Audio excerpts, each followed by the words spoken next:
ମନେ ରଖନ୍ତୁ, ସବୁଠାରୁ ଭଲ ସମୟ ପଢ଼ିବାକୁ ହେଲା ଭୋର ସମୟ, ଶୋଇକି ଉଠିବାର ସମୟ। ଏହି ସମୟରେ ଆପଣଙ୍କର ମନ ପୁରା ସ୍ଥିର ଥାଏ ଆଉ ଚାରିଆଡ଼ ପରିବେଶ ମଧ୍ୟ ଶାନ୍ତ ଆଉ ସ୍ଥିର ଥାଏ।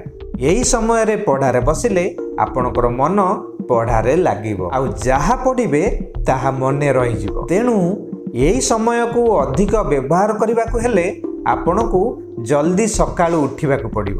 ପ୍ରତ୍ୟେକ ଦିନ ଭୋର 4ଟାରୁ ଉଠିକି ପଢ଼ିବାକୁ ଚେଷ୍ଟା କରନ୍ତୁ। ସେଥିଲାଗି ଆଲାର୍ମ ସେଟ୍ କରନ୍ତୁ। ପ୍ରଥମରୁ ତ ଉଠିବାକୁ କଷ୍ଟ ଲାଗିବ, କିନ୍ତୁ ବାରମ୍ବାର ଉଠିଲେ ଏହା ଆପଣଙ୍କର ଅଭ୍ୟାସ ହୋଇଯିବ ଆଉ କଷ୍ଟ ଲାଗିବ ନାହିଁ। ମନେ ରଖନ୍ତୁ, ସବୁଠାରୁ ଭଲ ସମୟ ପଢ଼ିବାକୁ ହେଲା ଭୋର ସମୟ, ଶୋଇକି ଉଠିବାର ସମୟ। ଏହି ସମୟରେ ଆପଣଙ୍କର ମନ ପୁରା ସ୍ଥିର ଥାଏ ଆଉ ଚାରିଆଡ଼ ପରିବେଶ ମଧ୍ୟ ଶାନ୍ତ ଆଉ ସ୍ଥିର ଥାଏ।